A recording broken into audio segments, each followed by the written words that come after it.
Well, welcome back, everyone, to A Little Faith. I'm so happy today to be joined with Jason Hensley, who is going to be talking to us today about his recent book that he has just published called One Family. Jason, welcome to the podcast. Thanks, Mike. Nice to be here. I should say not welcome back, but, you've been sort of a stalwart on this podcast for many times. So we're happy to have you, almost as a recurring guest ongoing. And I'm sure, as you just alluded to offline, there might be another book coming out. And so we may have to have you back on again.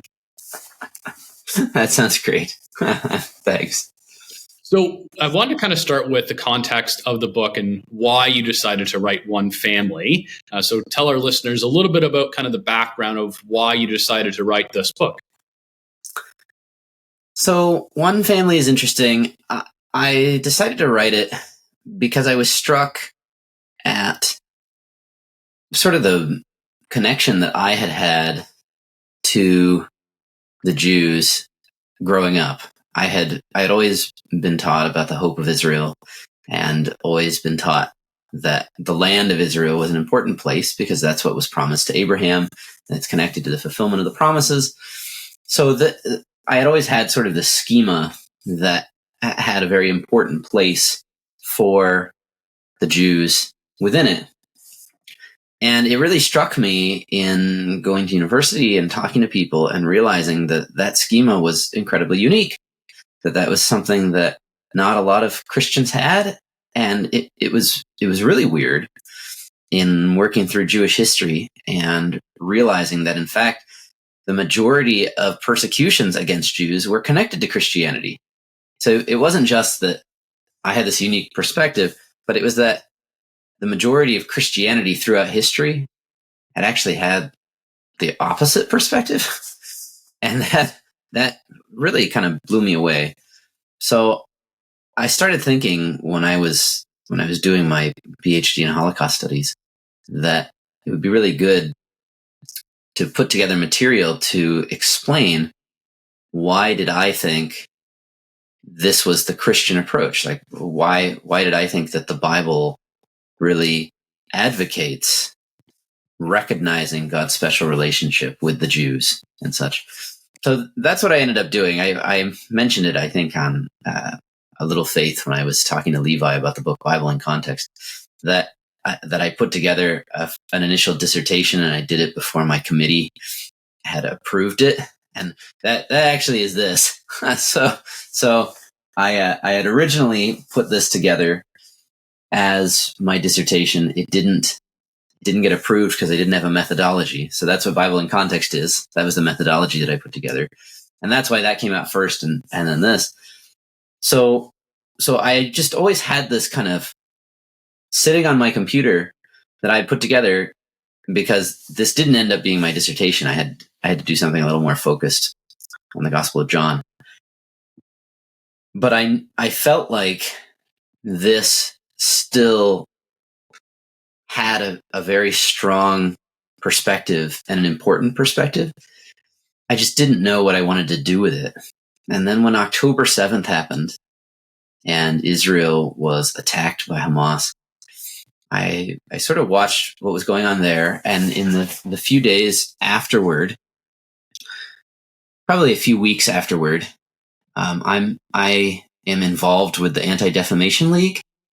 And so what they do is they monitor anti-Semitism throughout the US and the world. And it was really striking to see how anti-Semitism went up. At the time that I was putting the book together, it had gone up by 381%. Wow. Year after year. So it was like crazy, the explosion, and it's still up at high levels like that. Mm-hmm. So I really felt like, okay, I have this just put together, sitting on my computer. Right now is the time. This is the time that Christians need to be grounded back to. This is where we came from. This is the roots of our religion.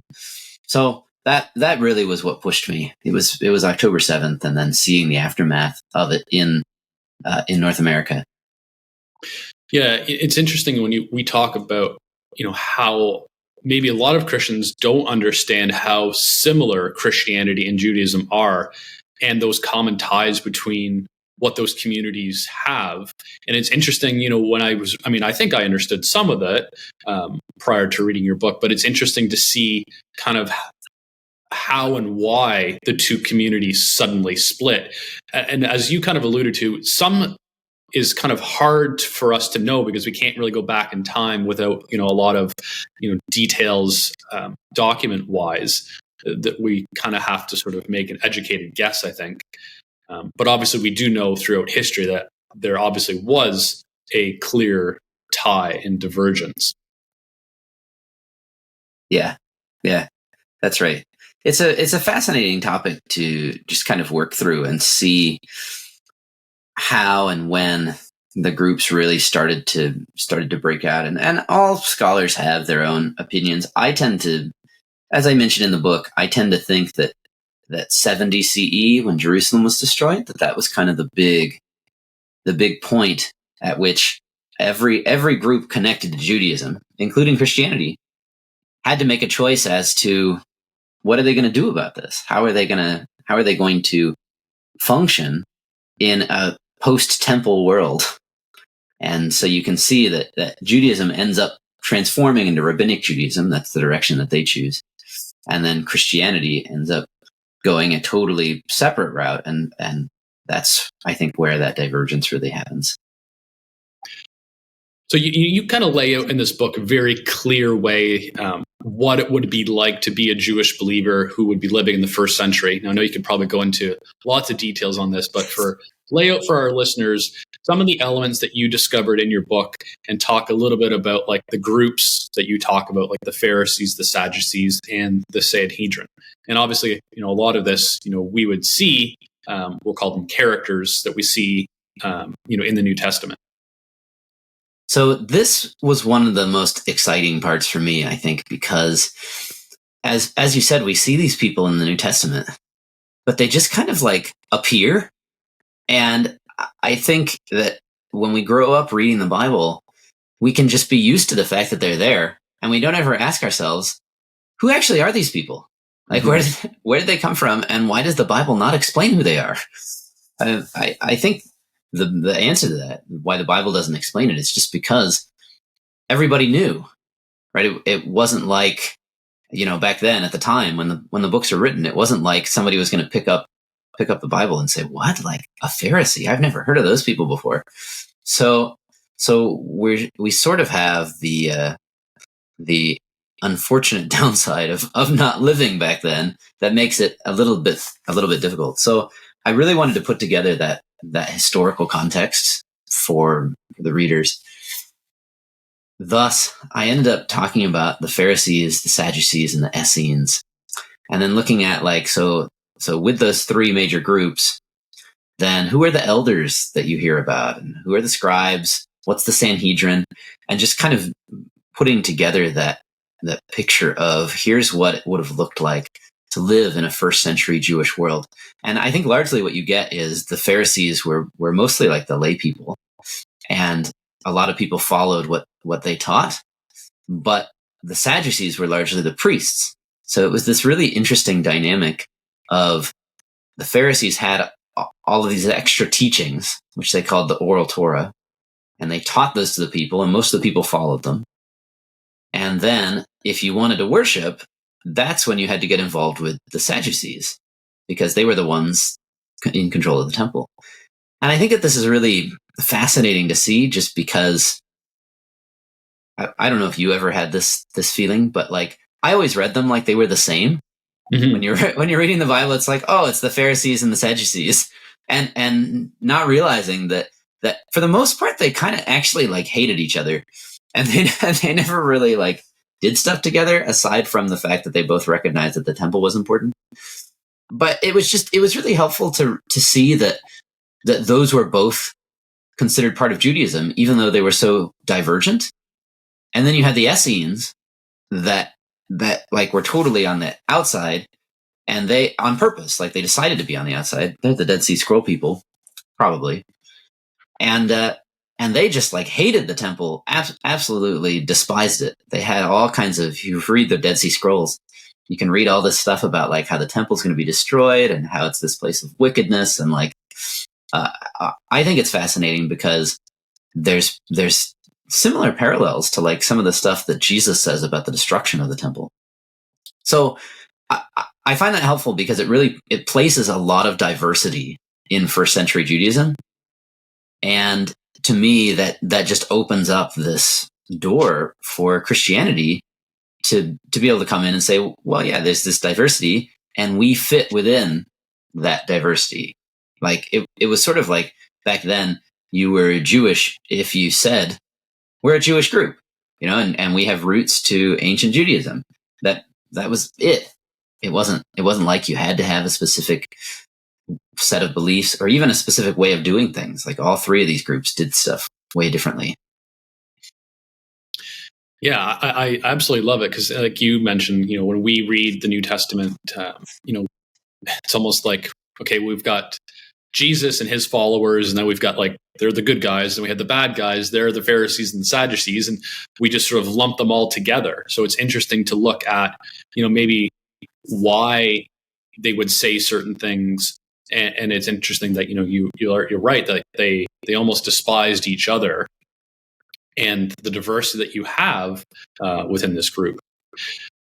You really outlined the relationship between Jesus and Judaism, and it's right to remind all of us that Jesus, especially when we come at it from, well, we'll say like a Christian perspective, that Jesus was, he was Jewish. He taught from a Jewish perspective. He was raised in a Jewish household.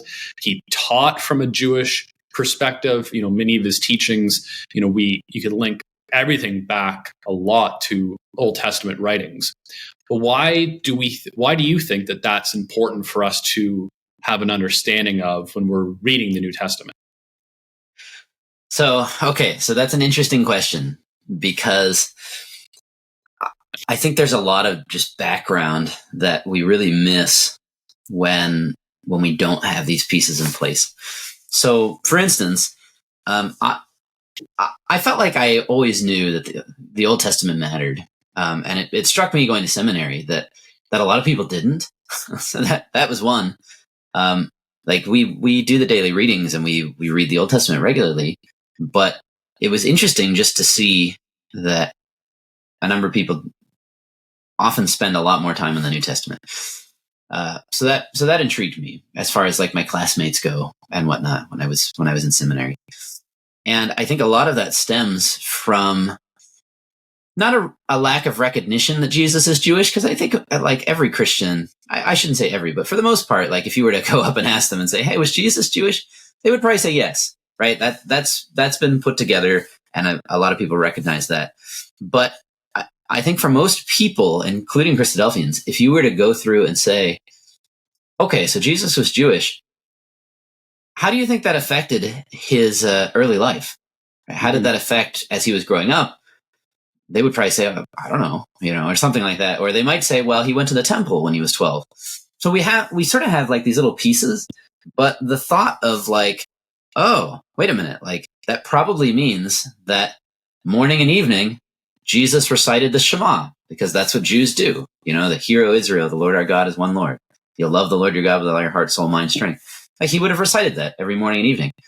Like that, to me, really explains when Jesus is asked, what's the greatest commandment? It explains why he says, love the Lord your God with all your heart, soul, mind, and strength. Like it really gives a background to that. Now, I'm not saying that Jesus didn't think that was the most important, but that there was also this background of, he said it every morning and every evening. So it almost just like rolls off the tongue, and it really is connected to what he did all the time.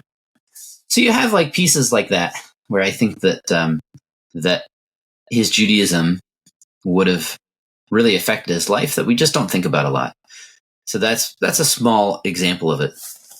The other thing that I think is really key is that it also allows us to better understand groups like the Pharisees and the Sadducees and the way that he treats them. And that's the key thing to me. So for instance, when he comes in and he says, you all are a bunch of hypocrites. Like, if I were to just walk into some random church and say that to everybody, right, that wouldn't go over very well. Like, they'd be like, who even are you? Like, what is going on? And why are you saying that? But if I went to my ecclesia and I said that to everybody, it makes a lot more sense because I know who they are and I understand, here's what you all believe, here's what you're doing. And so to see Jesus doing that, when a lot of the teachings, and this is something else that a lot of people don't realize, a lot of his teachings parallel with the Pharisee Hillel. They're not all the same, but like a lot of the things that he says match up with one of the major Pharisaic teachers named Hillel. And so essentially what he's doing is he places himself in this Pharisee camp. I'm not saying he was a Pharisee, but like he was there talking with them about the things that they always talked about. He understood their teachings. He was discussing all of this. And therefore, that's why he could say, you all are a bunch of hypocrites, because he's there, part of that group. And that's why the Gospels consistently, it's like 5 or 6 times, refer to him as rabbi. That was a Pharisaic term, right? Like that's what the Pharisees were called. They were the one, like the Sadducees. They weren't called rabbi. So it was specifically the Pharisees. And so I think you can kind of place him within that field. And a lot of his criticisms make a lot more sense. Like he wasn't just saying, you all are bad people, I can't believe how terrible you are. He's saying, look, I'm here interacting with this movement and I'm noticing there's some problems, right? Like we gotta fix this. That's interesting. I never really thought about it. That like you said, like if you walked into a random church or synagogue today and said, you're all a bunch of hypocrites, that you don't know them and they don't know you. And Jesus would have known these people. Like we don't have too many names of who the Pharisees, the Sadducees, or who's on the Sanhedrin. There's a couple that we would know.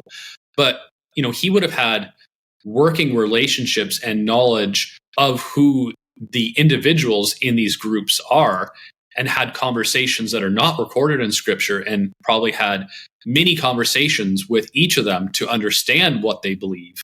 And they themselves would understand, we have lots of teaching of Jesus, but it's interesting. We think about it from like a personal perspective, that these are real people. And there's a reason that he can say this to those groups. Yeah. Yeah. Isn't that neat? I feel like it makes a lot of the background just fit together, that, and things like Nicodemus too, right? Like we do see some of those personal conversations where he says, why do you do it like this? Like what? Don't you see how this all fits together? And he attempts to really bring that out. But to me, that it shows Jesus much more. I think for a long time, and maybe Christianity in general had sort of seen Christ as on the outside condemning the Pharisees, but it's more like he is a reformer working on the inside.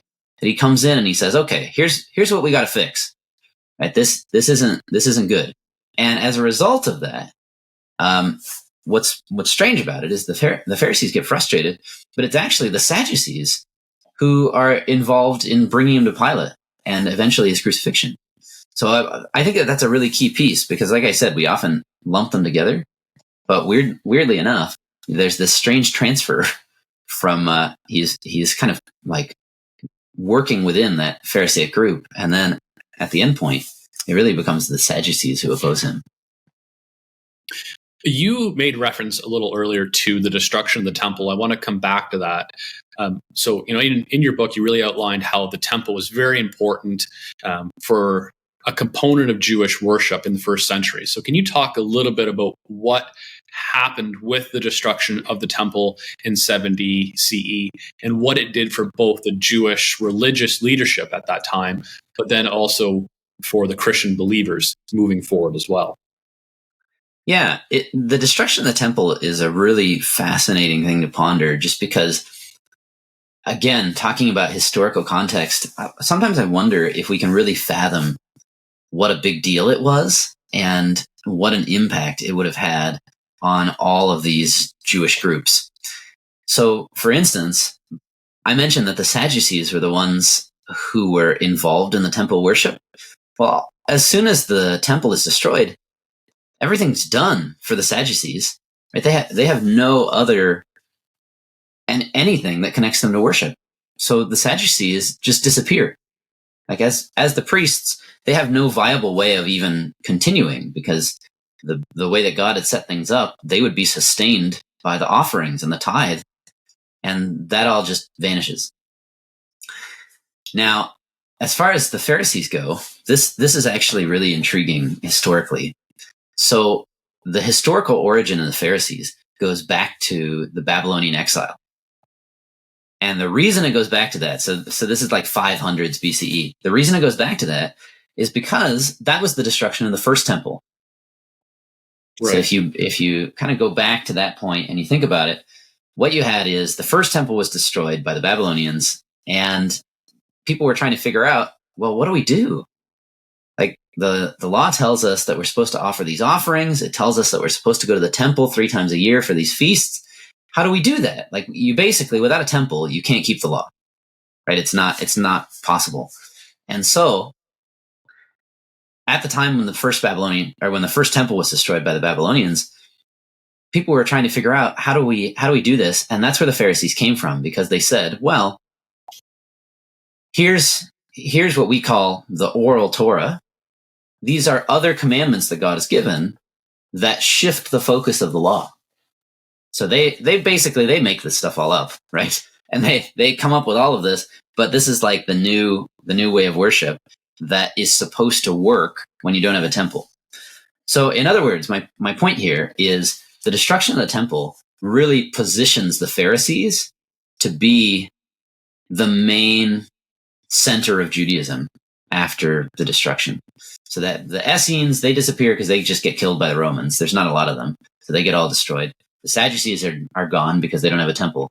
And the Pharisees say, hey, this is why we were created, right? Like we were ready for this time when there was no temple. Christians, on the other hand, they point to things like the Olivet prophecy, or they look at references to the destruction of Jerusalem, or to the day of the Lord kind of thing in the writings of Paul, and they say, well, we've been predicting this. When Christ carried his cross, he said the days were coming when they'll say to the hills, cover us, to the mountains, fall on us. Because if they do these things in a green tree, what will they do in the dry? So like he quotes this reference to destruction that's going to happen in 70 CE. So Christians say, well, we've been expecting this, and the point is that God is showing that the law no longer is functional. And so that's the Christian interpretation, that God makes this judgment against the law and finally says, the law's done. So what's weird about it is the Pharisees come along and they say, okay, we have to figure out, what do you do about the law? And their interpretation is, well, you come up with new provisions so that the law now is a bigger deal. So that's why the Sabbath has become like this really big thing within Judaism today, because it's sort of replaced the temple. And then Christians went the other way and said, well, see, this is proof that God doesn't want the law anymore. So that you can really see the divergent mindset that develops at that point. And it's interesting, you think about how, when we started earlier, we talked about, how did these two groups split, and what is it? And you've kind of laid out, you believe that it's really that temple, that it's just the destruction and how that happens. And now, we see through history, what that historical event has done for both groups. And now, 2000 some odd years later, how those two groups look so different, and where their focus is on, as you said, now the Sabbath, and then versus the Christianity, who doesn't really focus too much on the law. Jason, I want to thank you so much for your time today, and also, really kind of digging into this book. Before we finish, anyone who wanted to read this book, where's the best place for them to go and get a copy of it? So it sort of depends on how they want to read it. The book is available at the Christadelphian Library. So in North America, you can get it there. CB&L agents have it in Australia. I don't think I have it available in England yet. So you'd have to go through Amazon there. So if you want to get it through a Christadelphian distributor, there's a few that have it, and then otherwise you can go to Amazon. The interesting thing you'll find if you go on Amazon is it has it as Kindle, as paperback, and this is new, and as Audible with an AI reader. So I'm curious to see how that goes over. It was one of those things. I got an email from Amazon saying, "Hey, do you want to try this?" And I said, "Okay." And then within an hour, like it had quote, read my book. So it was really very interesting. So yeah, we'll see if anybody's into the Audible piece. And then finally, for anyone who does have the opportunity to read the book, and I would suggest doing so because it is very enlightening, what do you hope is their biggest takeaway of this book? So for me, it was incredibly powerful to see Jesus within Judaism, and also to recognize that Jesus and Paul seem to expect Christians to continue to see themselves as one family with Jews. Now, I want to clarify that. I don't mean like one family as in everything is wonderful. Like, we recognize, look, we totally believe different stuff, and so we disagree on some major things. But you can still disagree in a family, and that's okay. But I hope that what we can do is acknowledge that we're all connected, and that's not something that we should forget. That, like, as Bible readers, anti-Semitism and anti-Judaism should be one of the furthest things from our minds. And that when we see this kind of stuff, just like how Christ mourned over Jerusalem, when we see anti-Semitism, it should upset us. We shouldn't just be like, "Oh, well, that's what happens." Like, this is a big deal. And if somebody says something to us and we think, "Whoa, that's anti-Semitic," we need to say, "You can't say that. Like, that's not an okay thing to say." So I hope that the book really gives a biblical basis for that relationship, and for that willingness to stand up and say, actually, I support the idea of Jews having a homeland, right? I think that's a biblical concept, and I think God promised the land. I think that's good, and being willing to do that because of the biblical basis. So I hope that people take that out of it, and that it inspires them to really recognize the connections between biblical Christians and Judaism. Well, again, thank you so much for your time today, Jason, and I hope everyone has the opportunity to take a read of this book, and thank you so much for your time. Thanks, Mike.